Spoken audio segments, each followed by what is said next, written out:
Graça e paz, povo de Deus, aleluia. Boa noite para você que está chegando neste momento.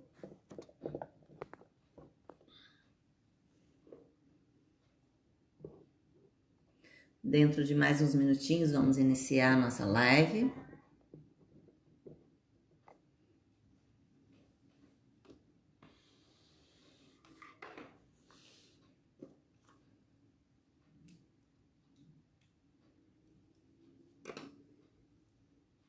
Glória a Deus, aleluia.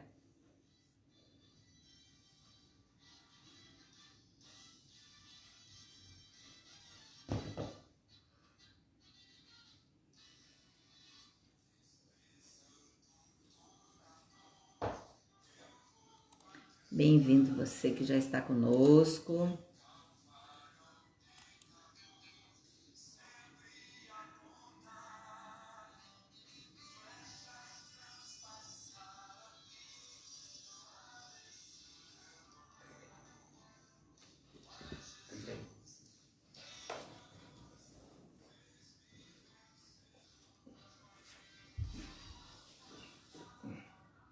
Glória a Deus, bem-vindos. Vamos iniciar dentro de alguns minutos a nossa lição hoje da Escola Bíblica.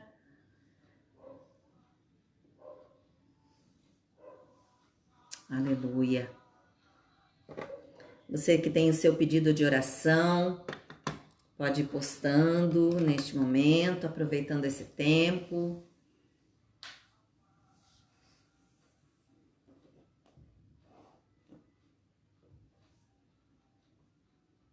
Você acende a luz aqui, vou ver se fica melhor, tá? Graças a Deus.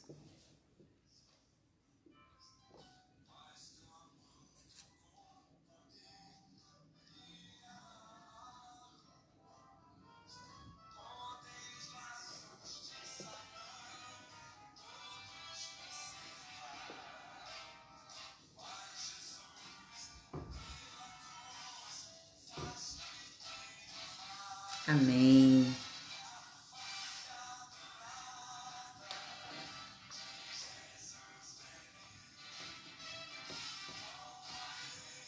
Hoje vamos estar refletindo sobre o livro de Êxodo, Êxodo 18, de 18 a 27.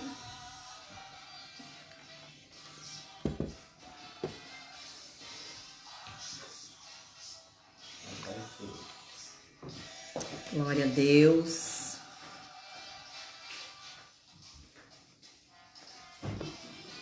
Êxodo 18, de 18 a 27. Vamos começar neste momento com uma oração de gratidão a Deus. Você que está aqui já conosco, é bem-vindo. Você que está chegando, irmã Ruth, irmão José Antônio aqui conosco. Vamos orar a Deus neste instante, colocar diante do Senhor as nossas vidas. Paz, irmão José Antônio. Pode baixar aí, por favor. Feche os seus olhos, vamos orar nesse instante e entrarmos na presença do nosso Deus. Deus grande e Deus poderoso, nós entramos na sua presença nesta noite, agradecendo a Ti pelas nossas vidas, ao Senhor toda a honra, toda a glória, todo o louvor, toda a adoração. Ó Deus, obrigada por mais esta oportunidade de estarmos aqui, iniciando mais essa live de estudo da Escola Bíblica. Te adoramos, te bendizemos, ó Pai, pedimos que o Senhor tome a direção de tudo o que acontecer aqui, que seja para alegrar ao teu coração, para o louvor da tua glória. Bem-vindo no nosso meio, Espírito Santo de Deus, fique à vontade, fala aos nossos corações essa noite. Toma aqueles que já estão presentes, aqueles que estão entrando para estar conosco aqui, que o Senhor venha abrir o entendimento de cada um e que seja um tempo de aprendizado e que juntos nós possamos nos alimentar da sua palavra. Em nome de Jesus, assim eu oro e te agradeço. Amém. Amém, meus queridos. Renata aqui conosco. Paz, minha querida. Tá sumida você, viu? Não tá conseguindo entrar, né, com a internet. Nós vamos então hoje para a nossa lição da Escola Bíblica, que tem o tema Jetro e Moisés, liderança descentralizada. Nós vamos falar um pouco sobre liderança, sobre a importância de trabalharmos com a liderança, o líder formando outro líder. E tem um texto aqui que está em Êxodo 18, quero pedir que você abra comigo a sua Bíblia, Êxodo 18, de 18 a 27. Bem-vinda também conosco, irmã Rita, graça e paz, minha amada, e toda a família, irmão Paulo, vó Luzia, tia Carol, Henrique, não sei se o Paulinho está aí também, com a Gabi, irmã Ana, toda a família. Bem-vindos. Irmã Ruth também, aqui conosco, não sei se o irmão Wagner está presente, bem-vindo também. E cada um de vocês que está chegando, nós vamos nesse instante ler, então, refletir sobre o texto de Êxodo 18, de 18 a 27, que diz: sem dúvida, desfalecerás, tanto tu como este povo que está contigo, pois isto é pesado demais para ti. Tu só não o podes fazer. Ouve, pois, as minhas palavras, eu te aconselharei, e Deus seja contigo. Representa o povo perante Deus, leva suas causas a Deus, ensina-lhes os estatutos e as leis, e faze-lhes saber o caminho em que devem andar e a obra que devem fazer. Versículo 21. Procura dentre o povo homens capazes, tementes a Deus, homens de verdade, que aborreçam a avareza. Põe-nos sobre eles por chefes de 1000, chefes de 100, chefes de 50, chefes de 10, para que julguem este povo em todo o tempo. Toda causa grave trarão a ti, mas toda causa pequena, eles mesmos julgarão. Será assim mais fácil para ti, e eles levarão a carga contigo. 23. Se isto fizeres, e assim Deus te mandar, poderás então suportar, e assim também todo este povo tornará em paz ao seu lugar. Moisés atendeu às palavras do seu sogro e fez tudo quanto estes lhe disseram. Escolheu Moisés homens capazes de todo Israel e os constituiu por cabeças sobre o povo, chefes de 1000, chefes de 100, chefes de 50, chefes de 10. Esses julgaram o povo em todo o tempo. A causa grave trouxeram a Moisés, e toda a causa simples julgaram eles. Então se despediu Moisés de seu sogro, e este se foi para sua terra.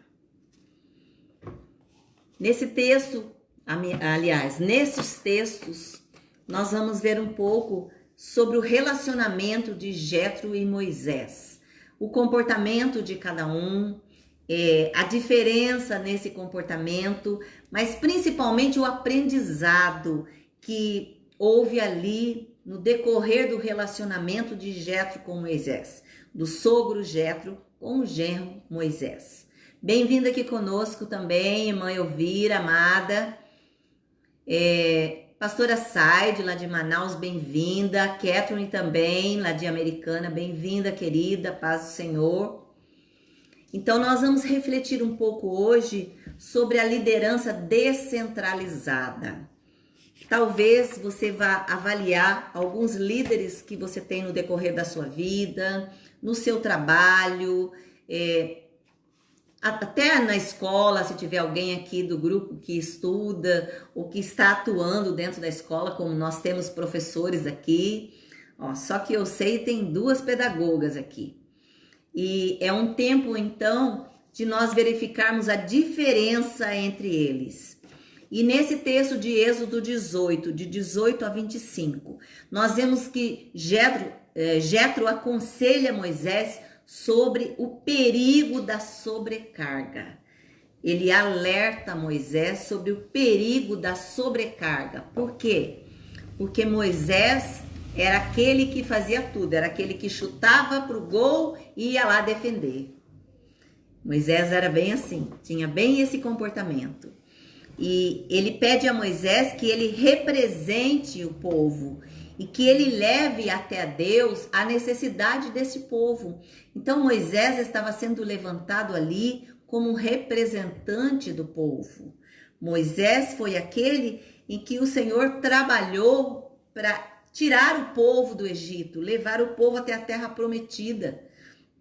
E o Senhor foi trabalhando com Moisés, com todas as falhas que também Moisés tinha, porque ele era gente, era homem, apesar de ser uma pessoa especial para o Senhor, submisso ao Senhor, ele era alguém que também teve várias falhas no decorrer do seu ministério, da sua caminhada. E aqui Jetro, no versículo 20, ainda ele pede, eu quero repetir aqui com vocês o versículo 20, ensina-lhes os estatutos e as leis e faz-lhes saber o caminho que devem andar e a obra que devem fazer.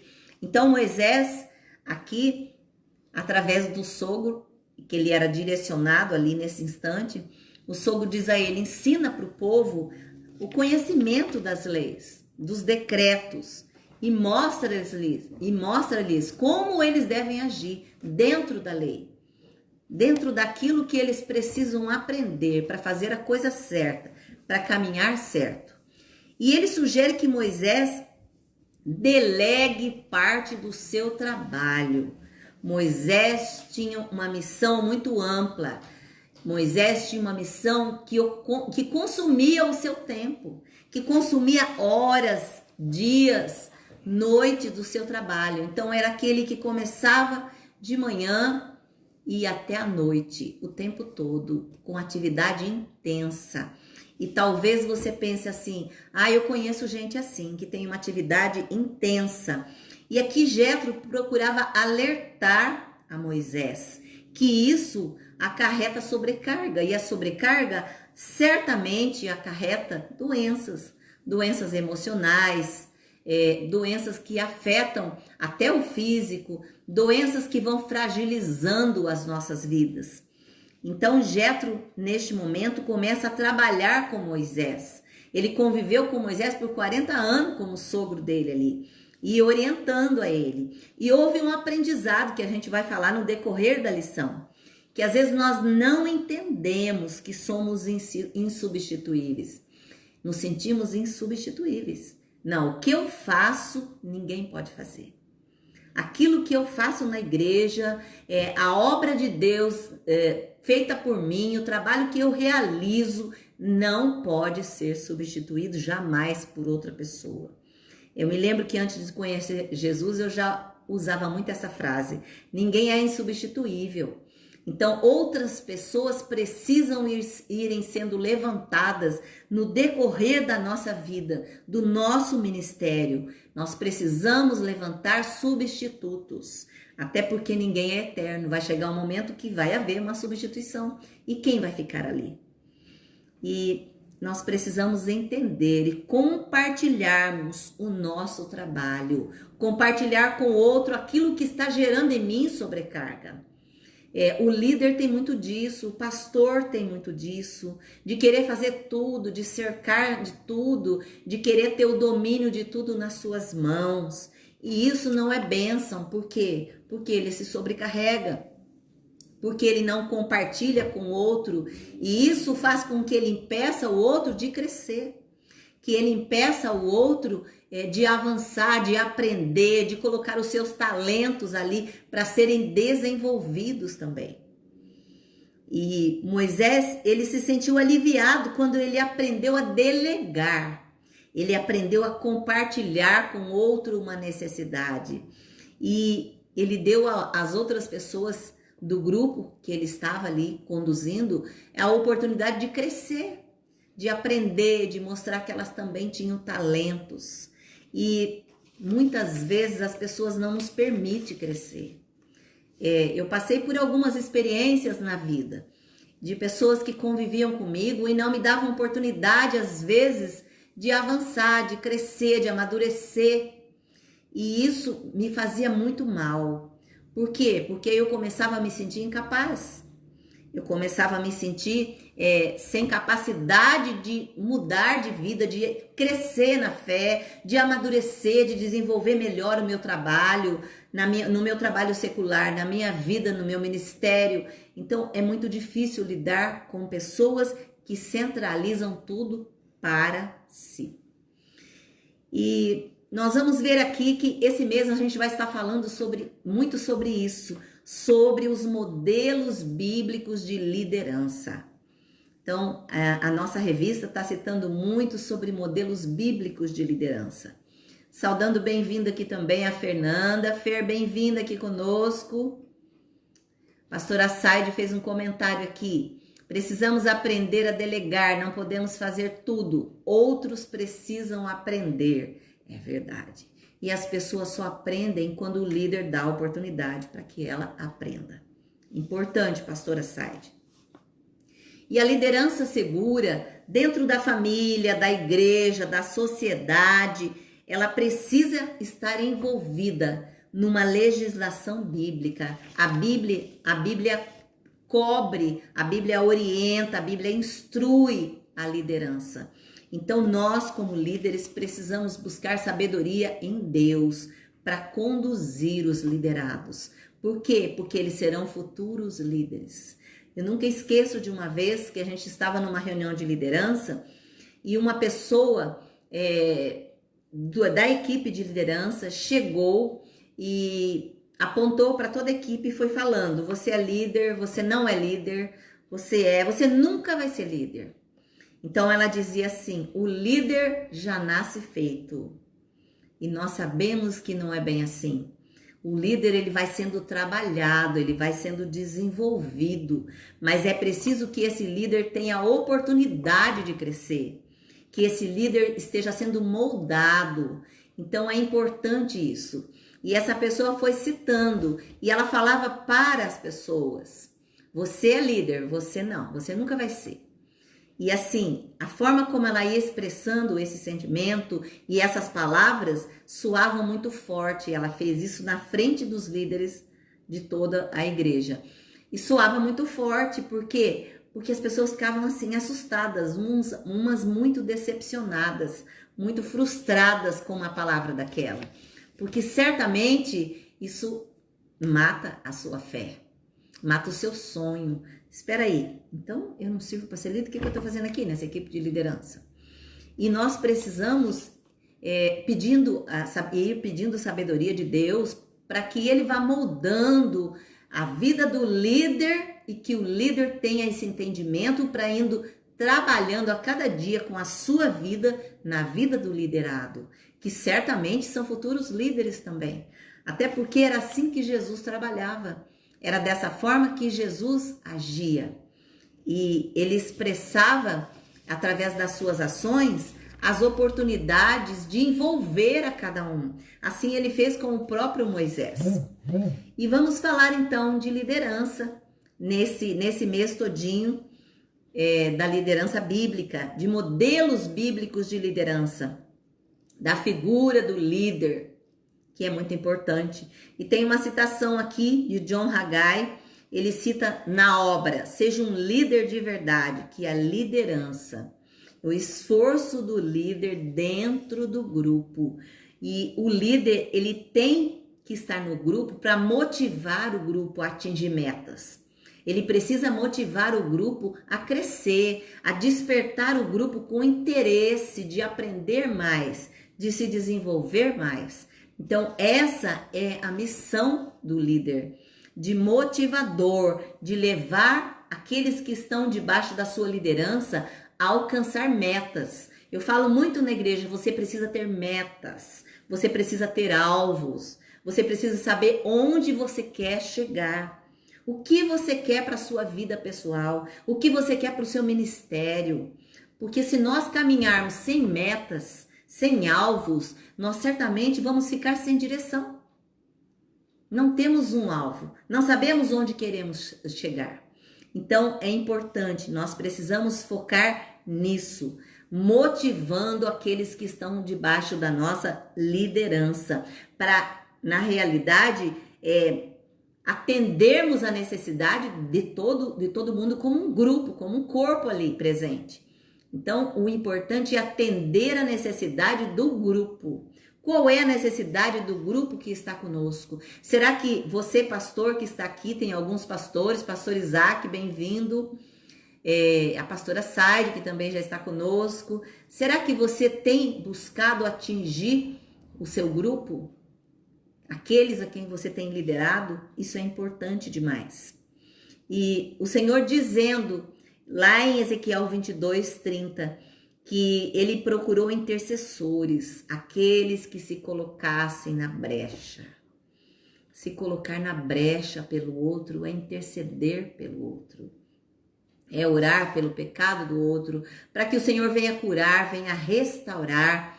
Se colocar na brecha pelo outro não é apontar o dedo, acusar o outro, mas é auxiliar o outro para que ele se encontre, para que ele seja restaurado por Deus. Essa é a grande importância na vida do intercessor. O intercessor é aquele que clama, o intercessor é aquele que ora pela vida do outro, pela necessidade do outro. E aqui o Senhor dizendo, né? Na realidade, no livro de Ezequiel, ele dizendo que ele procurou intercessores que se colocassem na brecha. Deus procura você para se colocar na brecha pela sua igreja, pela sua nação, pela liderança do seu país, do nosso país. Será que você tem realmente se colocado na brecha pela sua igreja? Você faz parte desse corpo. Será que você tem se colocado na brecha pela nação onde você nasceu? Por tudo aquilo que a nossa nação tem vivido hoje, você tem sido o intercessor da nossa nação, você tem se levantado em oração, você tem se levantado em autoridade, clamado a Deus, para que o Senhor venha, intervindo ao Senhor, para que Ele venha mudar a história da nossa nação. Esse é o papel do intercessor. É aquele que ora, é aquele que pede a misericórdia de Deus, que clama a misericórdia de Deus. E o Senhor deseja usar a sua vida em favor de outros. Não sei se você que está aí comigo pode dizer amém nesse momento, mas esse é o propósito do Senhor, usar a sua vida em favor de outros. Mas para o Senhor usar as nossas vidas, nós precisamos olhar ao redor. Nós precisamos tirar os olhos do nosso umbigo. Nós precisamos tirar os olhos dos nossos problemas. Nós precisamos olhar para aqueles que estão perto de nós, para a dor do outro, para a dificuldade do outro, para aquilo que o outro tem vivido e não tem conseguido lidar com as suas dificuldades, para as dificuldades que o outro vem passando no tempo de deserto, como é que ele está lidando com o deserto, às vezes dificuldade no casamento, às vezes enfermidade, às vezes conflito dentro da família. A Bíblia cita características de líderes autoritários. Ela cita algumas características, como de líderes autoritários, então aqueles que é muito duro, de líderes democráticos, aquele que é mais liberal, que deixa todo mundo à vontade, os centralizadores de poder, aquele que traz para si toda a direção, que tem o domínio sobre tudo dentro da igreja, que comanda todas as coisas dentro da igreja. Então, a Bíblia traz essa citação nesse texto de algumas características de líderes. Então, também daquele que sabe delegar autoridade. Importante aprender a delegar autoridade, trabalhar em equipe. Jetro e Moisés, sogro e genro. Talvez, não sei como você vai ver tudo isso, mas você vai perceber no desenrolar dessa lição que Jetro e Moisés aprenderam um com o outro. Mas Deus trabalhou na vida de Jetro, Deus trabalhou na vida de Moisés. Jetro aprendeu com aquilo que Deus fazia na vida de Moisés. e que foi acrescentando a vida de Jétro. Se você analisar bem, você vai ver, mas Jétro era alguém mais centrado, Jétro não era um centralizador de fato, mas você vai ver que Moisés também tinha algumas práticas de centralizador, mas era alguém separado por Deus para conduzir o povo do Egito até a terra prometida. Então ele era alguém escolhido também, ele era alguém especial para Deus. E nessa época, as pessoas que estavam ali, que lideravam aquele povo, e era uma época onde as pessoas estavam muito vinculadas aprisionadas, elas eram prisioneiras ali no Egito. Então elas tinham uma condição de prisioneiro. E o método que era aplicado ali era tratada como alguém que só cumpria ordens. E aí nós vamos vendo em cada um desses pontos agora, o primeiro que eu quero citar, Moisés centralizador. Talvez você se choque um pouco se você não tem lido sobre ele. Quero citar também o Roberto que está aqui conosco. Bem-vindo, meu amigo. Saudades, viu? Deus abençoe. Daniel também, bem-vindo à paz, querido. Deus abençoe. E aqui nós vemos que Moisés como centralizador. Moisés já tinha o significado do nome dele, tirado das águas. Está lá em Êxodo 2, 10. E ele fez jus ao próprio nome, né? Porque ele tirou o povo da escravidão do Egito, conduzindo o povo à terra prometida, até Canaã. E este homem não foi apenas um libertador do povo, mas ele foi também usado por Deus para construir uma nação, servindo de legislador, aquele que criava as leis, aquele que aplicava as leis junto ao povo.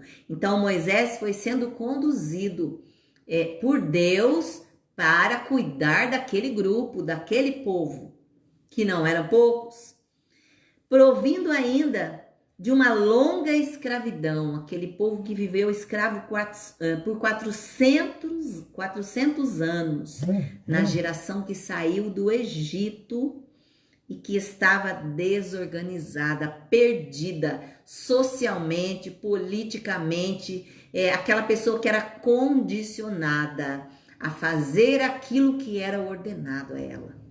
Talvez você se lembre de alguém assim, que não consegue ter uma reação, ter uma atitude e que só responde a comando. Como se fosse um animal, que você dá um comando e ele sai. Manda parar e ele para.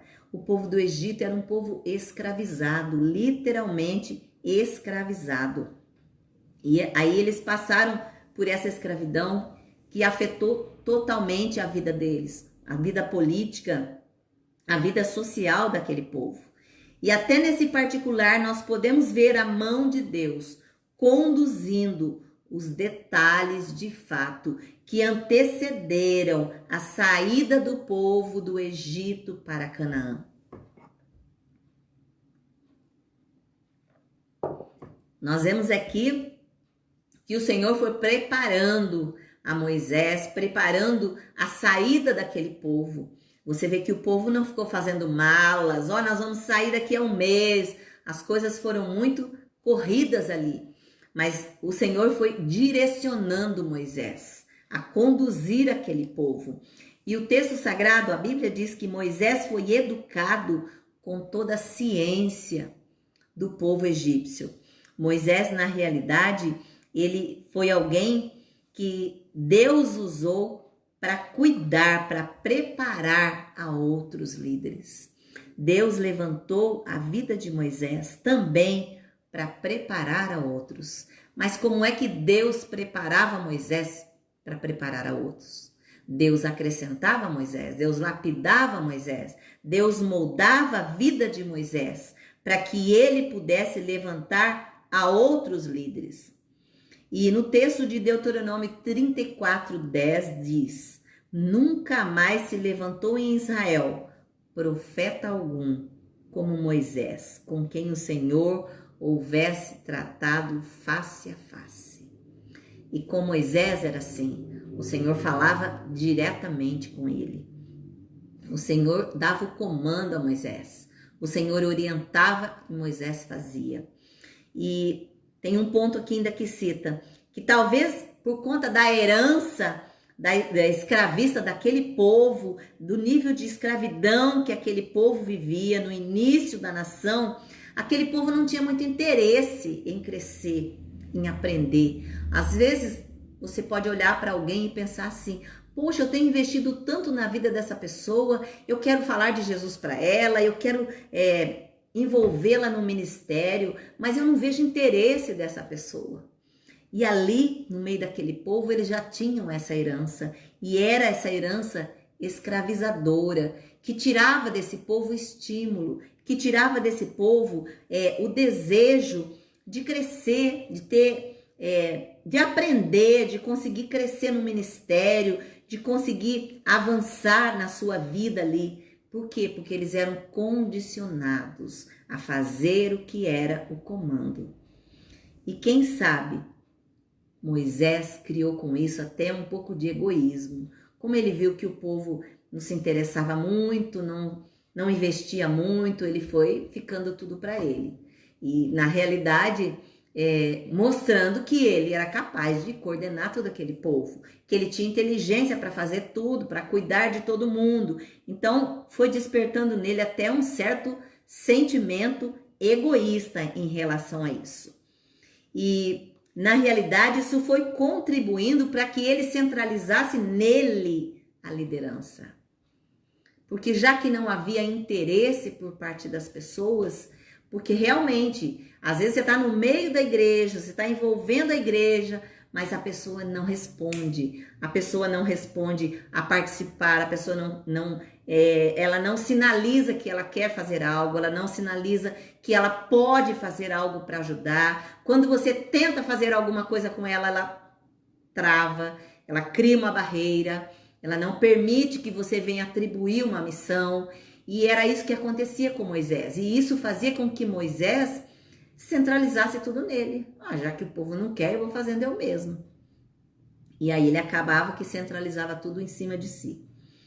E tem ainda um texto onde nós vemos: no dia seguinte assentou-se Moisés para julgar o povo, e o povo estava de pé diante de Moisés, de manhã até o pôr do sol. Êxodo 18:13. Aí você já vê a condição diferente de Moisés. Porque Moisés, no dia seguinte, se assentou para julgar o povo.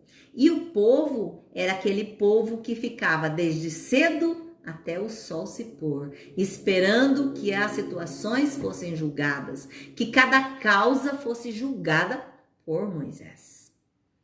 Então, assim, Moisés tinha uma condição mais favorável, cansativa, com certeza, de muitas horas de trabalho, mas ele estava mais sentado, mais acomodado, enquanto o povo horas e horas ali aguardando para ser atendido. E o texto mostra que Moisés conduzia o povo a Canaã. Era isso que ele estava fazendo. E legislando ao mesmo tempo, cuidando das questões judiciárias do povo. Mas isso era muito por uma pessoa só. Requeria ajuda de outros. Ele tinha tudo nas suas mãos.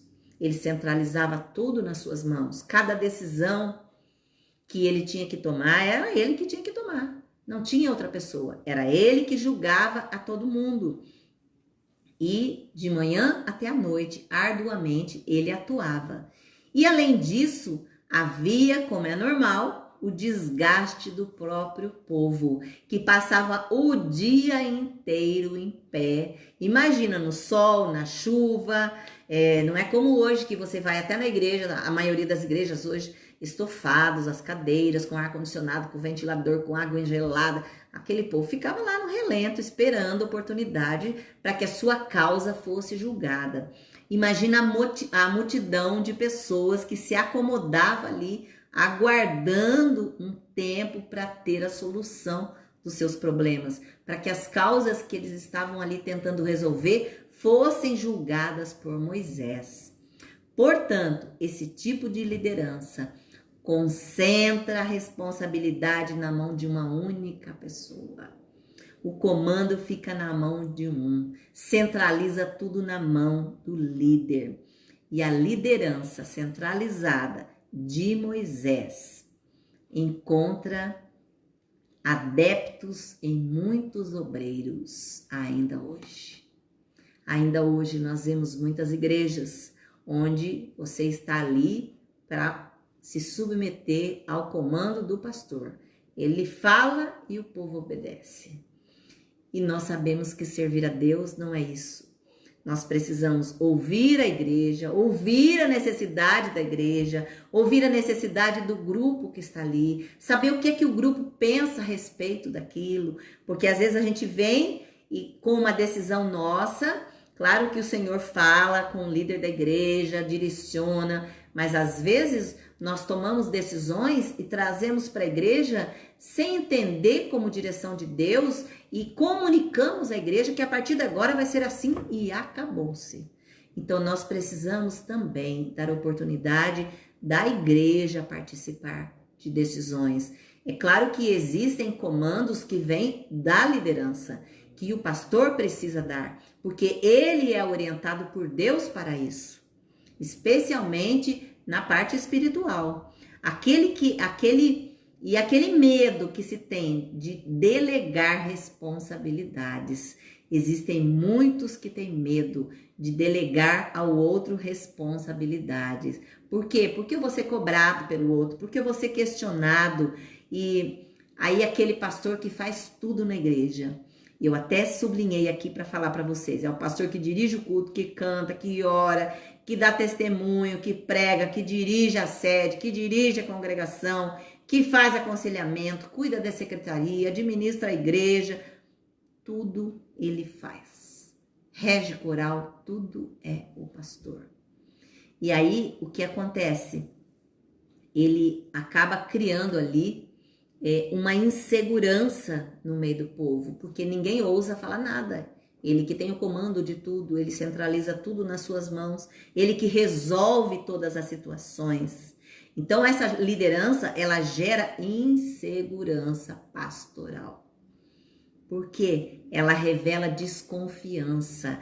O pastor tem receio de delegar funções dentro da igreja, porque alguém pode ser melhor que ele, alguém pode se destacar mais do que ele, pode querer pegar o lugar dele dentro da igreja. Isso pode acontecer? Qual é a preocupação do pastor ali? Ele tem uma função, ele tem a função de alimentar espiritualmente aquele rebanho e de deixar ali, de reproduzir ali e de acrescentar ali na vida da igreja a palavra de Deus e a formação de fazer discípulos. Fazer discípulos é certamente levantar aquele que vai estar substituindo ou formar a outros que ele vai enviar para servir na obra, em outras igrejas, em congregações, para ministrar a palavra de Deus. E então, assim, eu vejo que esse medo hoje, ele surge por conta do pastor não se sentir seguro na sua posição, preocupado que alguém vai tomar o seu lugar.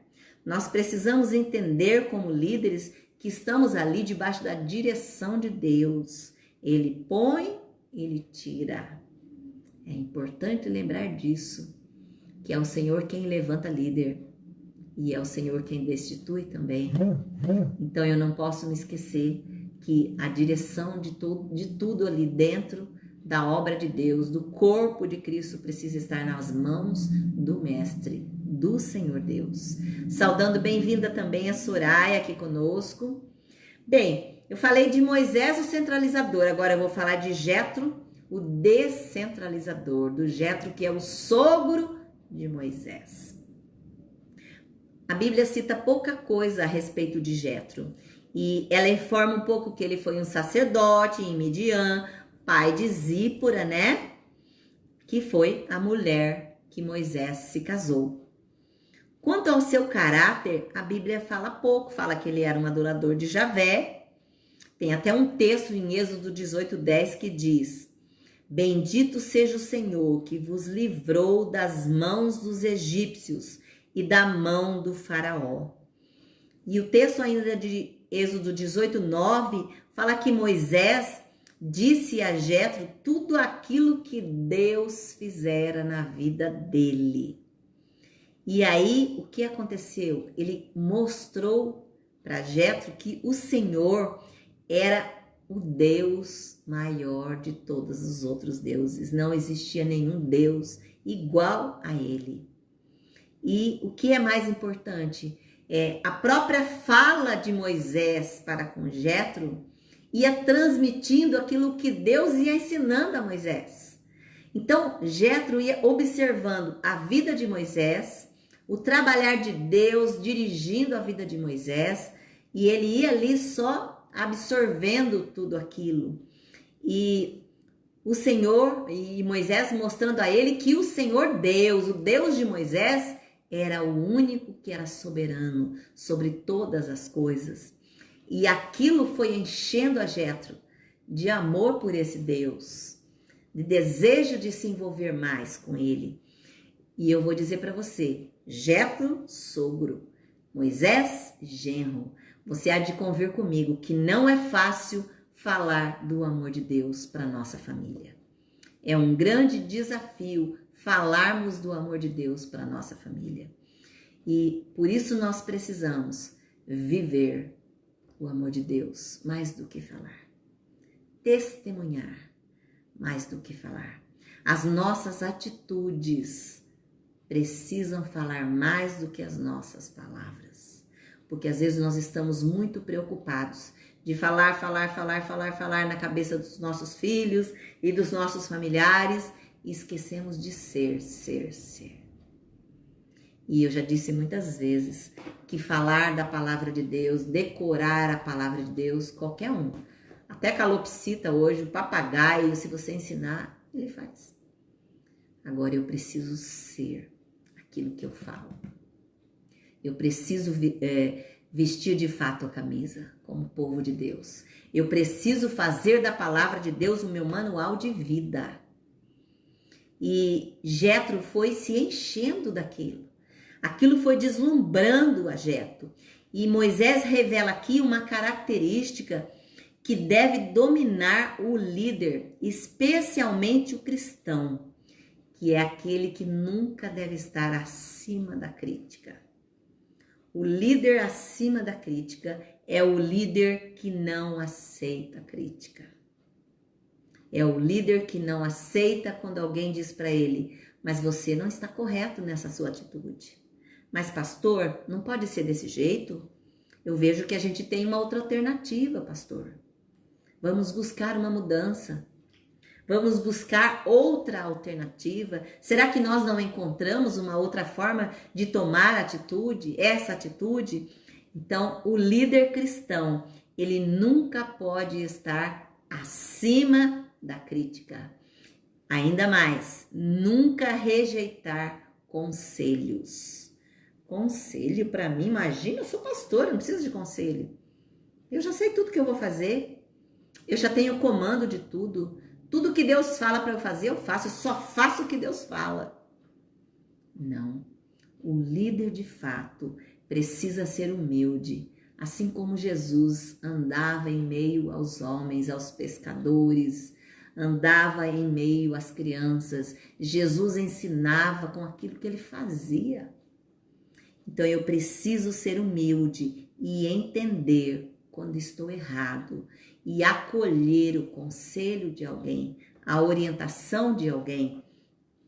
Por que eu quis citar aqui nessas 2-3 semanas que o pastor Samuel esteve conosco, que ele é o nosso mentor, o nosso conselheiro, porque ele é um amigo, além do mais ele é um amigo, ele é um líder de excelência, é aquele com quem nós compartilhamos as nossas alegrias e as nossas dores.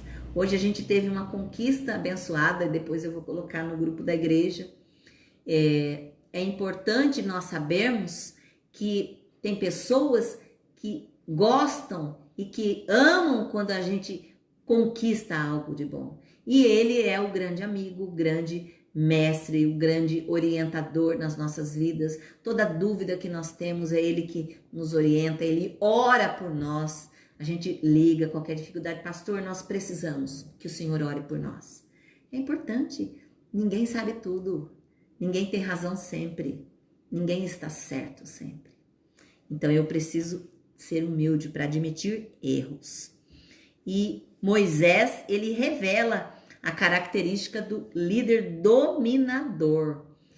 Dominador cristão, aquele que nunca está acima da crítica, aquele que se submete à crítica, aquele que se submete a conselhos, aceita conselhos, entende quando está errado, que precisa voltar atrás, sabe voltar atrás, se corrigir. E mais um ponto, isso é pesado demais para ti, quando ele cita no texto 18, né? Êxodo 18. A carga de Moisés sozinho, aquilo que ele estava carregando em seus ombros, era demasiadamente pesada. E ela precisava ser compartilhada. Moisés precisava acreditar que existiam ali pessoas capazes, pessoas que poderiam ser levantadas para aliviar a sua carga, para amenizar a sua carga. E uma definição de liderança é a habilidade de reconhecer a habilidade especial do outro, assim como a limitação do outro. Olha que interessante, uma habilidade do líder. O líder tem que ter habilidade para reconhecer a habilidade do outro. E o que é mais importante, reconhecer também a limitação do outro. Às vezes, o líder quer que o outro faça alguma coisa que ele não se sente capaz de fazer. É claro que às vezes ainda o líder, por conta da timidez, ele se sente inseguro, autoestima. Então, o liderado, ele precisa ser motivado, ele precisa ser desperto pelo líder. Então, você precisa trabalhar a autoestima dele, mostrar para ele que ele tem capacidade, que você está junto, que você vai apoiar, e aí ele vai caminhando. Então, o líder tem que ter habilidade para ver a habilidade do outro que está debaixo da sua liderança. Ele tem que ter habilidade para ver os limites do outro. Isso é muito importante. E a carga que Moisés tinha sobrecarregava ele demais. Ele precisava compartilhar com outros, colocar cada pessoa no trabalho onde ela podia atuar. O pastor, o líder ali dentro da igreja, ele identifica as pessoas. O pastor, ele sabe o lugar, o ministério, o departamento onde aquela ovelha consegue atuar.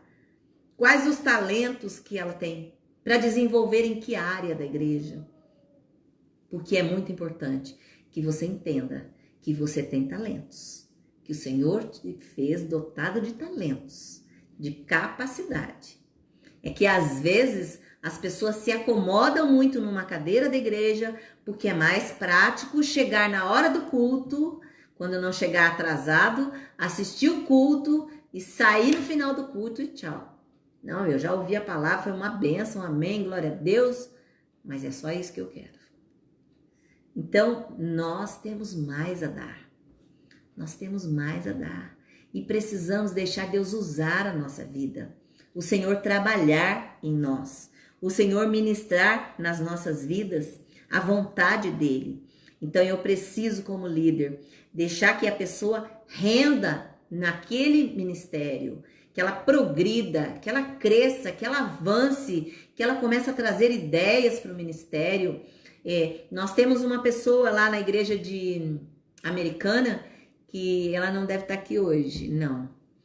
Ela é uma pessoa muito esforçada, hoje ela está com problema de saúde, mas ela é aquela pessoa assim, se eu falasse para ela, olha, nós temos uma data e eu queria que você preparasse alguma coisa para mim, alusiva a essa data. Eu queria muito que você fosse atrás de ver alguma coisa. Eu podia deixar. Ela ia se virar. ela ia dar o jeito dela e ela ia trazer as crianças. Eu tô falando do trabalho infantil. Ela ia trazer as crianças, ela ia investir nas crianças, ela ia atrás da roupa, ela ia se virar. Chegava na hora, ela ia trazer e apresentar ali na frente. Olha, pastora, saiu assim, não saiu aquelas coisas, mas eu procurei fazer o melhor.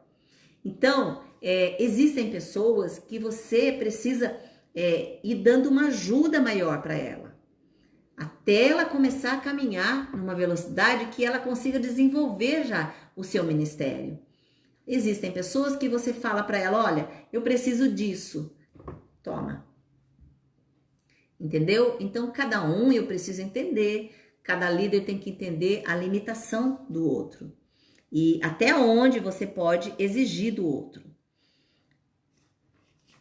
Eu preciso ainda, que está lá um texto ainda de Êxodo 18, 21, que diz, procura dentre o povo homens capazes, põe-nos sobre eles por chefes de 1000, de 100, de 50 e de 10.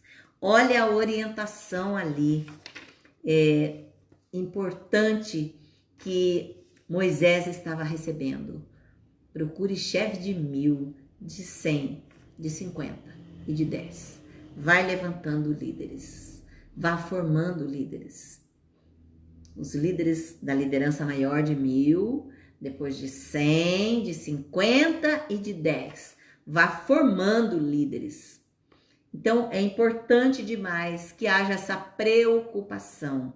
A visão de liderança descentralizada de Jétro não só visava poupar o líder das tarefas secundárias, daquele que faz tudo, daquele que limpa a igreja, daquele que faz o louvor, daquele que dá testemunho, daquele que prega.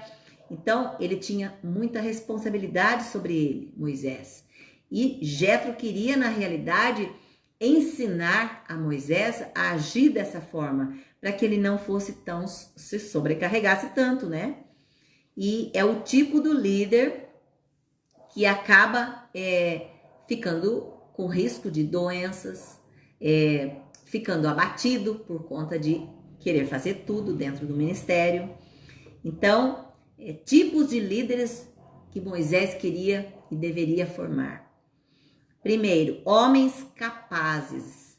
O Senhor está solicitando ali que Moisés forme uma liderança. Através da vida de Jétro, o Senhor está solicitando que Moisés forme uma liderança de homens capazes. Quando fala homens, mulheres, de pessoas capazes, para isso ela tem que ser formada, moldada, trabalhada, desperta. Segundo, tementes a Deus. Não adianta você ter um monte de talentos, aí eu pinto muito bem quadros, aí eu consigo fazer uma comida maravilhosa, mas não sou temente a Deus.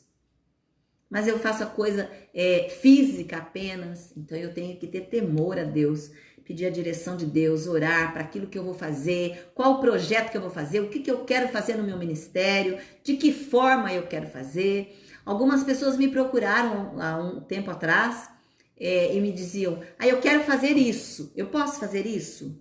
E eu dizia, você pode, mas faz favor, elabora aí um trabalho, põe para mim, explana isso no papel, vem comigo para a gente ver como é que você vai fazer, porque é preciso a gente ver a sua ideia, como é que você vai aplicar isso.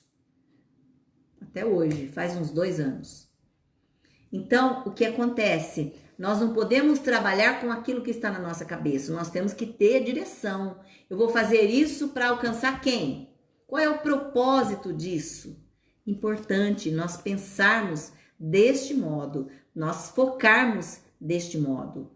E aqui, em Êxodo 18, 21, ainda continuando, então, primeiro, eram homens capazes, depois, 2, tementes a Deus, 3, homens de verdade, que aborreçam a avareza.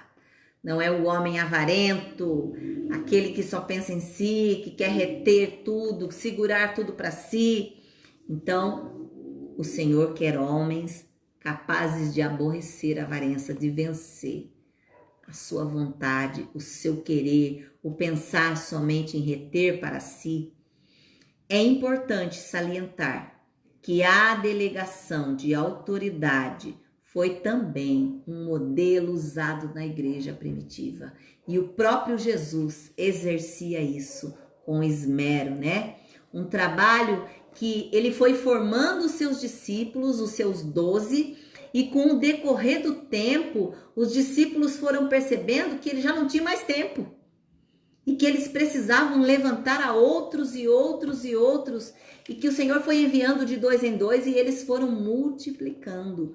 Por quê? Porque ia chegando um momento que se eles não levantassem, os próprios 12 não levantassem a outros, eles iriam deixar de ensinar, deixar de pregar, para trabalhar o social, para cuidar. Ah, tem alguém que está faltando comida, tem alguém, eu preciso ir lá fazer isso. Claro que todos nós precisamos identificar isso, mas precisa que outras pessoas trabalhem o social dentro da igreja, ao departamento social da igreja. E eu quero dizer para vocês que esse é o maior sonho do meu coração, é ativar o departamento social, porque a igreja precisa ter um trabalho social de fato. Aqui em Paulínia nós precisamos iniciar um trabalho social e eu já tenho alguns projetos aí, já tem algumas pessoas aí que eu estou orando, porque a igreja tem que ser um ponto de apoio social para a comunidade.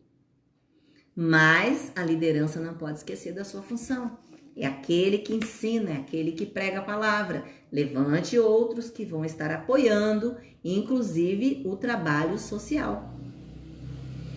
A seguir ocorreu a eleição de diáconos com a finalidade de cuidar das pessoas, do social da igreja. Então, os próprios discípulos foram percebendo a necessidade de levantar a outros. A medida do sucesso de um líder é o grau em que ele é capaz de delegar trabalho. A medida de sucesso de um líder é o grau em que ele é capaz de delegar trabalho. E o que é importante aprender? Eu preciso aprender, ou melhor, eu preciso ensinar fazendo. Eu já disse aqui, por muitas vezes eu presenciava os nossos líderes fazendo. Eles limpando o banheiro, eles abaixando e pegando o copinho do chão, eles tirando o mato da porta da igreja. E eu me admirava com isso. E eu olhava para eles e falava, gente, mas eles são os pastores. Será que não tem ninguém para fazer isso, não? Que lindo que é ver isso. Às vezes ele estava sozinho lá, ele estava lavando o banheiro, pegando papel do banheiro. Então, o que é que eu preciso? Eu preciso ensinar com a minha vida. Eu preciso fazer para que outros vejam que eu estou fazendo. Não adianta eu falar assim, ô irmã, você pode ir lá lavar o banheiro? Se o banheiro está sujo e eu estou disponível, eu vou lá. Vamos lá lavar o banheiro junto? Ou eu vou lavar o banheiro agora. Não vai cair a mão de ninguém porque fazer isso. É a casa do nosso Deus. E nós precisamos fazer isso com prazer, com alegria, cuidar da casa do nosso Pai. É importante demais nós cuidarmos com alegria, que não seja um fardo, que não seja um peso para nós cuidar da casa do Senhor. E o ponto 3 e o último, o alcance do conselho de Jétro. A liderança descentralizada proposta por ele não diminui a influência de Moisés. Muito pelo contrário, Moisés foi influente demais, usado por Deus, passou por grandes provas ali, o povo murmurava, o povo atacava o próprio Moisés com críticas contra Deus, contra Moisés, e Moisés nem por isso deixou de ser importante. E pelo contrário, ele foi um verdadeiro líder. Ele foi um verdadeiro referencial usado por Deus para tirar o povo do Egito e conduzir este povo até Canaã. E ainda o Senhor dizia, Deus será contigo. Representa o povo perante Deus, levando a Deus as suas causas. Moisés era aquele que conduzia as dificuldades, os problemas do povo até Deus. Então, olha, o relacionamento de Moisés com Deus. a importância desse relacionamento. Representa o povo de Deus, leva as suas causas, apresenta a dificuldade, a dor, o que o povo necessita. Nós começamos essa lição hoje falando sobre isso, que o líder, ele precisa buscar atender a necessidade do povo como um todo. Então, isso é importante. E trabalhos secundários podem e devem ser delegados pelo líder. O que este não pode delegar sob pena de juízo com o seu rebanho é a sua vocação sacerdotal, é o seu trabalho de mestre, de ensino, de pregação da palavra. Então é importante que o líder saiba o seu lugar, a sua posição. E é claro que ele pode delegar o trabalho secundário dentro da igreja. É o líder que entra no conselho de Deus. É ele que ouve a Deus e transmite ao povo a vontade de Deus através da palavra. É aquele que leva a palavra de Deus ao povo. Esse é o compromisso maior do líder. Esse é o grande compromisso do líder. Não adianta o líder ser aquele que mantém a igreja arrumada, que limpa, que cuida, que tira mato, que faz faxina na igreja, mas que na hora de pregar a palavra ele passa para outro, ele adia o seu dia de pregação. E o foco do líder precisa ser levar a palavra de Deus, as boas novas, transmitir a palavra de Deus. Esse precisa ser exatamente o seu ministério. O seu ministério. Bem-vindo aqui conosco, Rose Cunha, Dulce Tenca. Amém. Olha a minha pastora aqui comigo. Pastora Patrícia está me ouvindo hoje. Olha lá que honra. Glória a Deus por isso. Estou falando aqui, ela está me ouvindo ali. Amém. Graças a Deus. Então, como é importante nós entendermos que o líder, ele entra através do conselho de Deus. É aquele que chega até o Senhor e apresenta a ele a necessidade do povo. Aceito o princípio descentralizador de Moisés. Moisés, na realidade, foi sendo trabalhado através dos ensinos de Jétro. Olha a condição. Jétro aprendia através do ensino que Deus dava a Moisés. Jétro foi aprendendo. Tanto é que eu disse mais atrás que Jétro era aquele que falava, que ensinava, que procurava mostrar a Moisés que ele precisava tirar tudo dos seus ombros, tirar de si toda a responsabilidade, compartilhar com outros, formar a outros.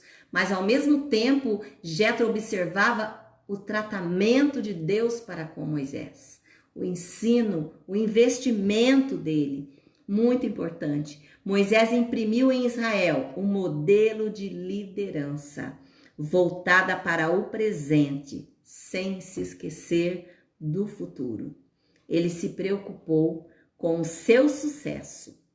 Então, olha lá que importante aqui. A falha é toda liderança que, na realidade, se esquece de formar um substituto. Todo líder que não se preocupa em formar alguém para ficar no seu lugar, quando ele morrer, quando ele for transferido para outra igreja. Olha que importante. A liderança precisa, o líder de fato, precisa se ocupar em formar um substituto. Ele não pode se acomodar a isso. Ele não pode entender que ele vai ter muitos anos pela frente. Eu vou governar muito isso aqui, eu vou cuidar muito deste povo, mas eu tenho que pensar no dia de amanhã. Só ao Senhor pertence, nós não sabemos por quanto tempo. Então, olha a importância. Moisés não cometeu esse pecado. Na realidade, Moisés, ele se aliou a Josué, o seu futuro sucessor, porque de todo aquele povo, aquela multidão de pessoas que saiu do Egito para a terra prometida, somente Josué e Calebe conseguiram entrar à terra. Moisés até avistou a terra prometida, conseguiu avistar de longe, mas não entrou, não tomou posse. E o que é importante nós vemos aqui, que por 40 anos aquele povo ficou peregrinando no deserto, com o coração endurecido, murmurando o tempo todo. E Moisés ali cuidando daquele povo. Mas em um determinado momento, Moisés avistou a terra prometida, mas não entrou. E ele morreu no Monte Nebo. Que nós possamos agora, na conclusão de tudo isso que nós vimos aqui, observar as nossas vidas como líderes. O que é que Deus tem feito nas nossas vidas? Como líderes, o que é que nós temos permitido Deus fazer? Será que nós temos permitido que o Senhor venha trabalhar em nós, mostrando as falhas, mostrando os erros, trabalhando no nosso coração para que sejamos mais humildes e aceitemos o conselho e sejamos orientados por outras pessoas? Que o Senhor venha remover das nossas vidas, do nosso interior, o sentimento de perfeição, de insubstituição que muitas vezes cresce dentro de nós e que o orgulho vai invadindo as nossas vidas. O orgulho vai tomando conta, vai dominando, e isso faz com que o eu comece a governar. E eu começo a centralizar tudo, entendendo que ninguém pode fazer aquilo que eu tenho que fazer, porque ninguém faz igual a mim. Só eu sei fazer desse jeito. Só eu tenho condição de fazer assim. Então, que nós possamos permitir que o Senhor trabalhe no nosso caráter, trabalhe no nosso ministério, nos dê sabedoria, capacitação para formar líderes de fato, pessoas que eu dê oportunidade a ela, dela entender que ela tem talentos e habilidades e que ela pode desenvolver um ministério tanto ou melhor que o meu. E que eu admita isso diante de Deus. Que tipo de líder é o ideal para a casa de Deus? Isso é algo para você refletir. Que tipo de líder é o ideal para a casa de Deus? O centralizador? O descentralizador? Então, aquele que tem tudo para si nas suas mãos? Ou o descentralizador, aquele que atribui ali tarefas, que delega, que se preocupa com o seu sucessor, que começa já a formar alguém que estará assumindo o seu lugar? Há vantagens na centralização? Há desvantagens? Que possamos refletir sobre isso. Que possamos refletir no compromisso que nós temos com o Senhor. Por que nós estamos numa posição de liderança hoje? Quem nos colocou ali? Se eu estou naquele lugar hoje, é porque o Senhor me permitiu estar. E eu ficarei ali enquanto Ele permitir que eu fique. Então não podemos esquecer do domínio das nossas vidas. Quem é que tem o domínio sobre ela? Quem é que tem o domínio sobre todas as coisas? É o nosso Deus. Amém?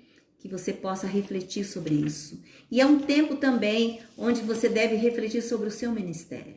Como é que está o seu ministério hoje? Como é que você tem se envolvido? Agora nós estamos há 4, 5 meses afastados da casa do Senhor, mas é um tempo que a gente pode refletir, se preparar mais, se envolver mais em determinadas áreas da igreja, pensar sobre isso, pedir direção de Deus, orar, esboçar algum projeto que Deus tenha falado ao seu coração. É um tempo de nos unirmos. Por quê? Porque o reino de Deus precisa crescer. E ele só cresce quando o povo de Deus se envolve. Quando nós entendemos que precisamos ser multiplicadores. É para isso que o Senhor nos levantou. Amém? Vamos orar neste momento. Eu agradeço a Deus pela vida de cada um de vocês que está aqui conosco. Amém. Ai, minha pastora, muito bom te ouvir. Que Deus continue te usando. Quantas coisas você me ensinou.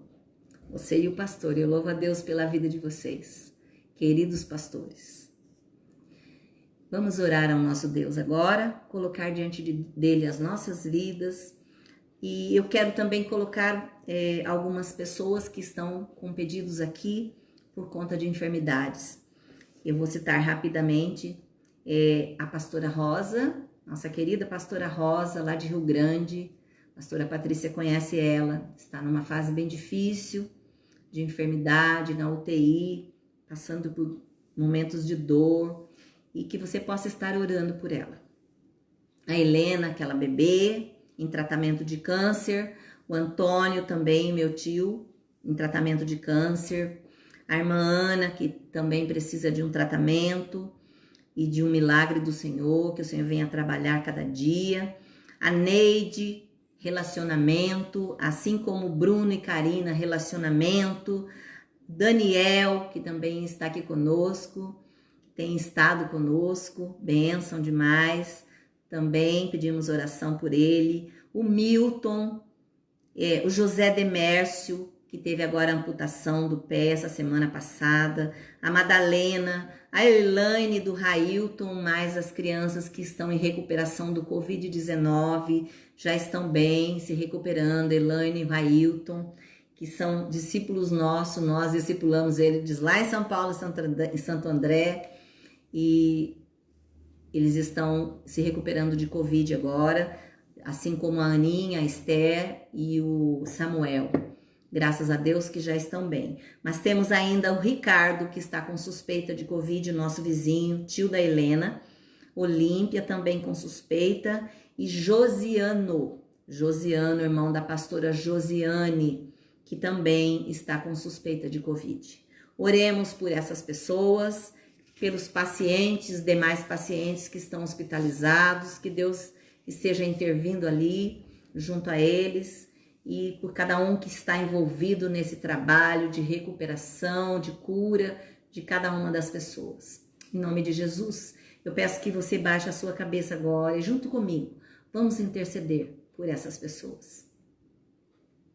Deus poderoso, em nome de Jesus, nós queremos apresentar a Ti, ó Pai amado, a cada uma dessas vidas. Ó Pai, o Senhor que conhece a cada uma delas. Algumas, Senhor, que estão acometidas de câncer, como a pastora Rosa, como a Helena, como o meu tio Antônio, que estão em tratamento, ó Deus, que o Senhor venha pondo a sua mão sobre eles, ó Pai, a sua mão de poder, de misericórdia. Eu sei que o Senhor é o Senhor que opera no impossível, no sobrenatural. Nós já experimentamos do milagre de cura na vida do meu esposo e eu sei que o Senhor pode mudar qualquer cenário. Eu apresento diante do Senhor a vida deles, assim como cada um que está aqui conosco nessa lista, especialmente esses que estão vivendo o tempo do coronavírus, que estão acometidos desse vírus. Pai, em nome de Jesus, nós pedimos que o Senhor venha tocar em cada um deles agora. Pastor Carlos, especialmente, também pedimos pela vida do Pastor Carlos, que o Senhor possa alcançá-lo, que teve uma piora nesse dia de hoje, com febre, que o Senhor venha tomar a vida dele, de cada um desses pacientes. Ó Deus, que a unção de cura seja derramada sobre eles, de restauração completa, e que nós possamos testemunhar, assim como temos feito, Senhor, no decorrer das lives, de tantos testemunhos que temos podido compartilhar aqui de milagres que o Senhor tem operado. Ó Deus, que o Senhor possa visitar a cada um, assim como também a cada profissional da saúde que tem atuado junto, Senhor, a essas pessoas, a cada médico, a cada funcionário que tem atuado ali, fisioterapeutas, técnicos, auxiliares, as pessoas que estão na copa, na limpeza. Ó Deus, eu peço especialmente daqueles que estão nos laboratórios, elaborando vacinas, buscando alternativas para vencermos tudo isso. Pai, que o Senhor possa alcançar as suas vidas, cobrindo a cada um, livra eles de toda a enfermidade, guarda as suas famílias. Em nome de Jesus, eu oro também, ó Pai, por cada um que está conosco nesta live, por cada família aqui representada, pela Igreja Batista Filadélfia de Americana, de Paulínia, e por cada igreja aqui representada.